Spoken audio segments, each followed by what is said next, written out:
Bonjour à tous et bienvenue à l'Académie des Sciences. Aujourd'hui, on va parler des suites numériques en exercice. On va prendre pour cela 4 exercices et on va voir comment les traiter et comment donner les meilleures réponses possibles à des exercices sur les suites. Allez, c'est parti.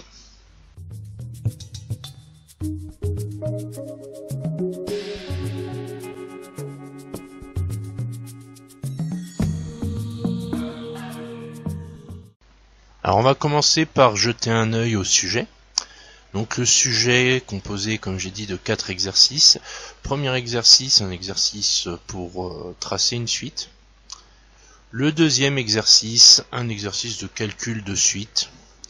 Troisième exercice, reconnaissance de suite. Et enfin, le quatrième, c'est un problème sur les suites.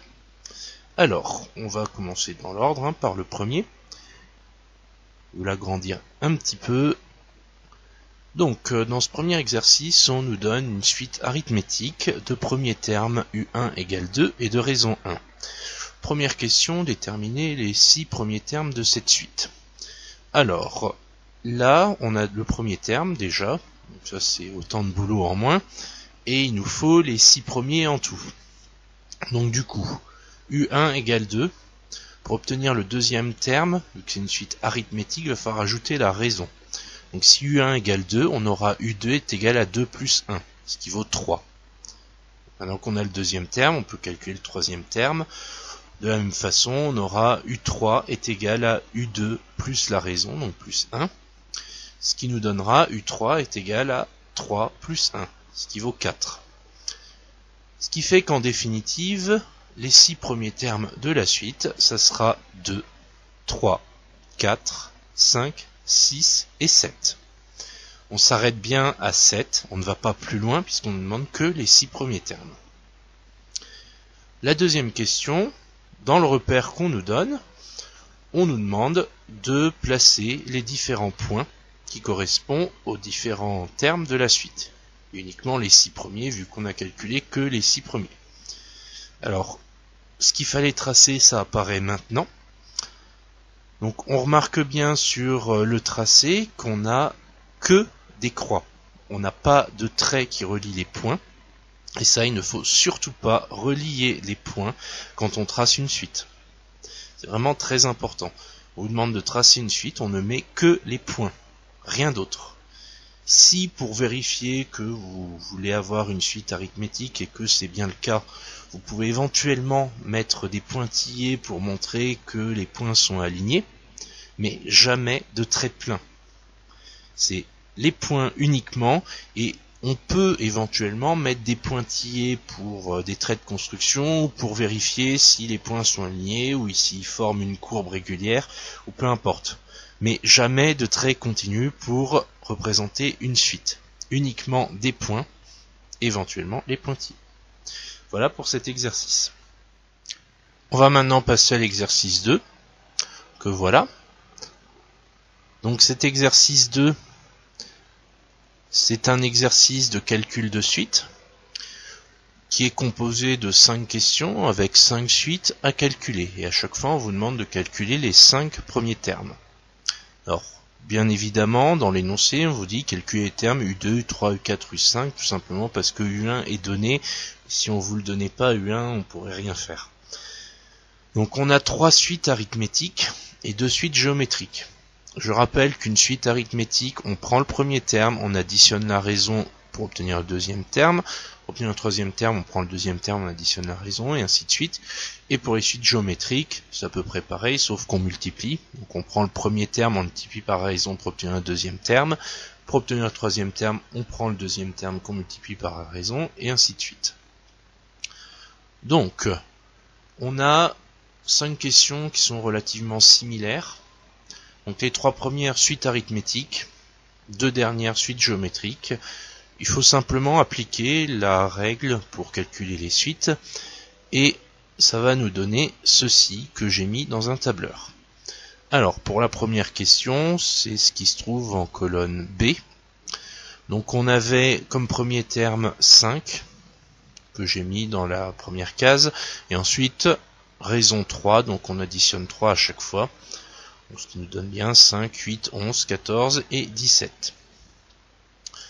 Pour la deuxième, on était toujours sur une suite arithmétique. Premier terme 10, raison moins 4, donc on additionne moins 4 à chaque fois.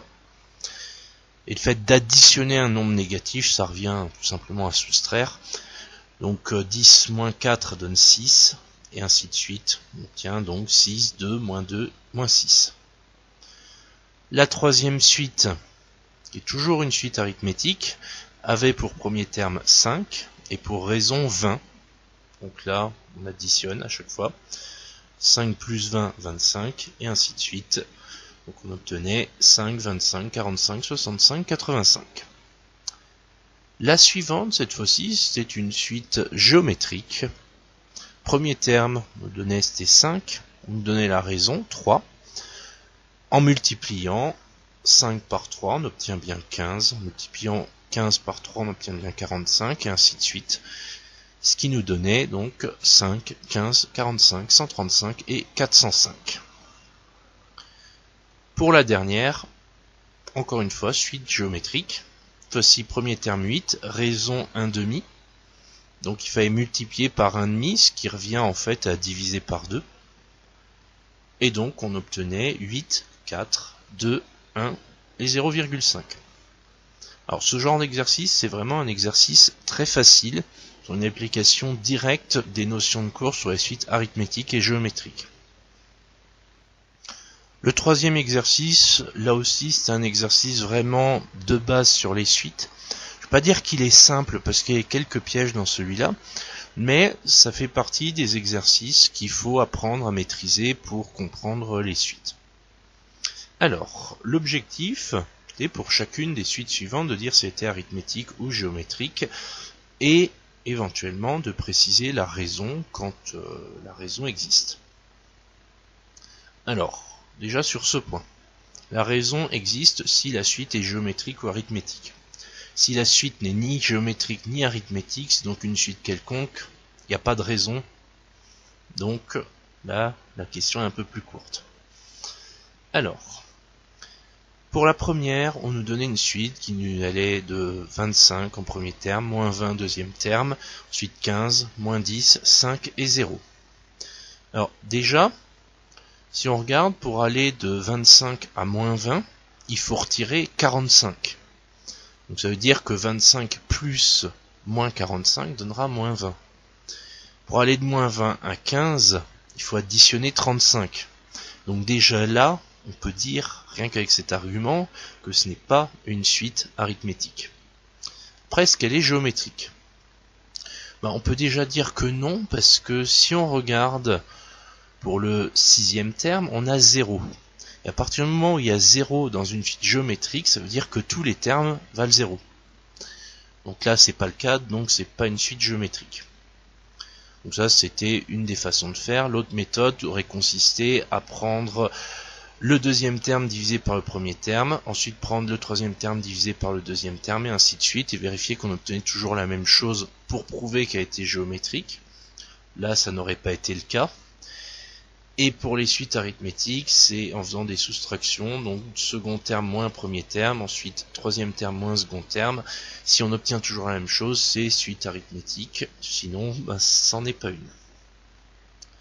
Donc là, dans le premier cas, c'était une suite quelconque, puisque, quelle que soit la méthode qu'on utilise, on arrive à la même conclusion que c'est ni géométrique ni arithmétique. Pour la deuxième, donc celle-ci, on allait de 0,1 à moins 1, ensuite à 10, ensuite moins 100, ensuite 1000, ensuite moins 10 000. Alors là, on peut dire intuitivement que c'est pas une suite arithmétique, puisque de toute évidence, on n'additionne pas toujours la même chose pour aller d'un terme à l'autre. Par contre, si on regarde bien, si on multiplie par 10 à chaque fois, on aurait 0,1 fois 10 qui vaut 1, ensuite 1 fois 10 donne 10, 10 fois 10 donnerait 100, donc on arrive à des mêmes valeurs, à ceci près qu'il y a le signe négatif qui nous pose problème. Alors la solution, c'est en fait tout simplement de multiplier par moins 10. Parce que 0,1 fois moins 10 donnera moins 1, moins 1 fois moins 10 donnera 10, parce que moins par moins donne plus. Ensuite, moins 10 fois 10 donnera moins 100. Moins 100 fois moins 10 donnera 1000. Et moins 10 fois 1000 donnera moins 10 000. Donc là, très bien. On multiplie toujours par moins 10. Donc conclusion, suite géométrique de raison moins 10. Question suivante. Pour la troisième, que voilà. On part de 0. Ensuite on va à 1, puis à 3, puis à 6, puis à 10. Puis ensuite à 15. Alors là, d'emblée, on démarre par 0, donc si la suite était géométrique, on pourrait multiplier par ce qu'on veut, on n'aurait que des zéros. Ce qui n'est pas le cas, donc la suite n'est pas géométrique. Pour le côté arithmétique, pour aller de 0 à 1, on a tout simplement additionné 1. Ça, c'est pas très dur. Si on additionne 1 pour aller de 0 à 1, si la suite était arithmétique, on devrait aussi additionner 1 pour aller de 1 à 3. Ce qui, là, n'est pas le cas, en fait, puisque 1 plus 1 donne 2, il ne donne pas 3. Donc, du coup, c'est pas une suite arithmétique non plus. Donc, c'est également une suite quelconque. Pour la quatrième. Alors, on fera de 13 à 25, ensuite à 37, ensuite 49, ensuite 61, ensuite 73. Alors, regardons déjà si la suite est géométrique. De toute évidence, elle ne le sera pas, puisque si on prend 25 qu'on divise par 13, on obtiendra quelque chose qui sera différent de 37 divisé par 25, qui sera également différent de 49 divisé par 37. Vous pouvez vérifier, vous constaterez que vous obtiendrez des résultats différents à chaque fois. Par contre, si on fait 25 moins 13, on obtient 12. Si on fait 37 moins 25, on obtient 12. 49 moins 37, on obtient 12. 61 moins 49, on obtient 12. Et 73 moins 61, on obtient 12 aussi. Donc là, en faisant ça, on prouve tout simplement que la suite est arithmétique de raison 12. Donc ce genre d'exercice, je dirais qu'il faut être capable de bien repérer les différents éléments pour apporter des éléments de preuve le plus rapidement possible et de façon la plus juste possible. Il ne s'agit pas de faire des calculs qui sortent de nulle part, il s'agit d'apporter les bons arguments pour montrer qu'une suite est géométrique ou arithmétique et à trouver la raison. À partir du moment où vous trouvez la raison, vous pouvez facilement montrer que la suite est arithmétique ou géométrique. Bon, le tout, c'est de la trouver et d'arriver à avoir les arguments pour ça. Donc voilà pour ce troisième exercice. Le dernier exercice, c'était le problème. Donc là, on arrive sur un exercice qui commence à être lié avec des choses concrètes. On reste encore sur un problème relativement simple, puisque on prend vraiment que les éléments les plus basiques des suites numériques, c'est-à-dire les suites arithmétiques et géométriques, et on les exploite de façon la plus directe possible, sans mettre d'éléments complexes dedans et sans mettre de pièges. Ça rend pas l'exercice facile pour autant, puisqu'il faut savoir argumenter, et c'est ce qu'on va voir maintenant. Donc l'exercice, c'est une comparaison de salaire entre Camille, qui touche 1350 € la première année et qui est augmenté de 50 € par an, et Pierre-Louis, qui touche lui aussi 1350 € la première année, mais qui lui est augmenté de 3,5% par an. Donc ils sont embauchés en même temps, et l'idée de ce problème va être d'essayer de savoir si Pierre-Louis, quand il dit à Camille très vite je gagnerai plus que toi, bien tout simplement de savoir si Pierre-Louis il a raison. Et c'est l'objet de la première question, proposer une méthode pour vérifier le propos de Pierre-Louis. Alors là, il y a plusieurs façons de répondre. La façon la plus simple, ça dirait simplement, c'est d'établir deux suites, une qui représente le salaire de Camille, une qui représente le salaire de Pierre-Louis, et de comparer l'évolution de ces deux suites. Il y a d'autres façons de faire, d'autres façons de l'expliquer. Ce qui est important sur ce genre de questions, c'est d'expliquer quelque chose de façon claire et qui mathématiquement pourra marcher et sera correct. La deuxième question, quel sera le salaire de Camille en 2011 ? En 2010, elle touche 1350 €, elle est augmentée de 50 €, donc il suffit de faire 1350 plus 50, ce qui nous donnera 1400. Une question relativement simple. Il suffisait simplement d'ajouter 50. La question 3, calculez le salaire de Pierre-Louis en 2011 et présentez votre résultat en euros à 0,01 près. Celle-là était un petit peu plus difficile puisqu'il y avait une augmentation de 3,5%. Et donc dans ce cas-là, on partait de 1350, on appliquait la formule de l'augmentation en pourcentage, qui, je le rappelle, correspond à une multiplication par 1 plus t sur 100, avec t le pourcentage d'augmentation. Là, en l'occurrence, c'était 3,5, donc il fallait multiplier 1350 par 1 plus 3,5 divisé par 100, ce qui revenait à multiplier par 1,035. Pour la réponse, je vais vous montrer maintenant un tableau qui présente les résultats de l'exercice 4. Et donc, le salaire de Pierre-Louis, en 2011, ce sera celui-ci, 1397,25. En n'oubliant pas le signe euro quand on répond sur une copie. Ensuite, pour la partie 2, on va s'intéresser plus au contrat de Camille. On nous demande quelle est la nature de la suite UN, sachant que UN représente les salaires de Camille. Alors Camille, elle gagne 50 € en plus chaque année, donc il y a une augmentation de 50 € tous les ans. Et donc tout simplement le calcul qu'on fait, c'est ajouter 50 € à son salaire. Donc là, vu que c'est un ajout, c'est une suite arithmétique.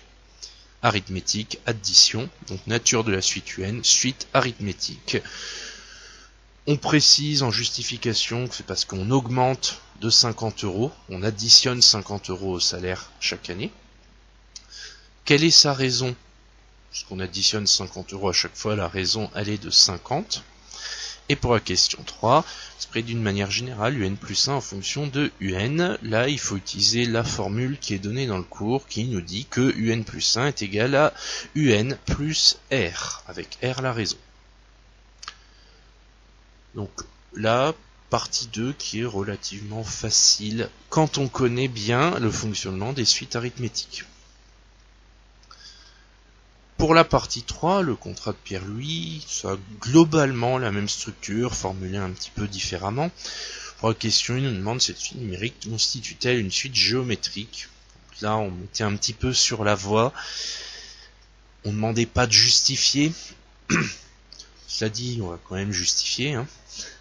Donc la suite numérique, dans le cas présent, vu que c'est une augmentation en pourcentage, ça revient à multiplier par 1,035. Donc comme on multiplie à chaque fois, c'est une suite géométrique. La raison, c'est donc 1,035.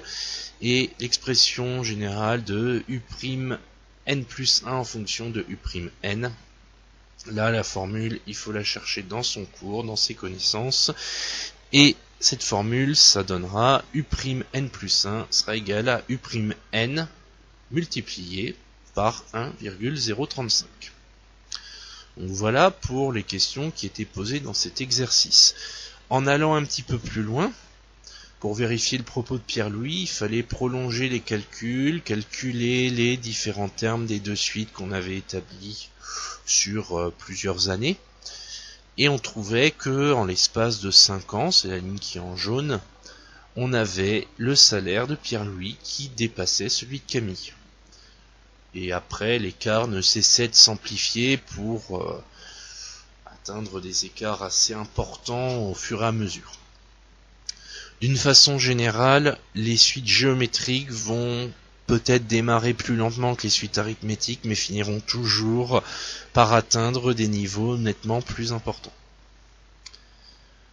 Donc voilà pour ces différents exercices. Donc si la vidéo vous a plu, n'hésitez pas à laisser un pouce bleu pour promouvoir cette vidéo et aider un maximum de personnes. Si vous voulez voir d'autres vidéos, n'hésitez pas à vous abonner à la chaîne. Et je dirais, comme à chaque fois, si vous avez des questions, n'hésitez pas à les laisser en commentaire. Si je vois des commentaires avec des questions, j'y répondrai dans la mesure du possible. Voilà, sur ce, je vous dis à très vite à l'Académie des Sciences. Bonne journée!